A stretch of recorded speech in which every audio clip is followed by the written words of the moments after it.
పాపం వాడేం చేస్తాడ్రా? తుప్పు పట్టిన బండి ఎప్పటికీ స్టార్ట్ అవుతుంది.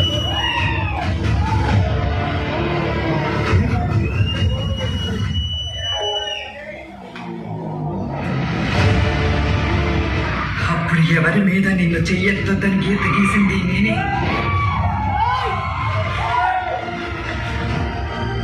ఇప్పుడు చెయ్యెత్తమని ఆ గీత జరుపుతున్నది నేనే.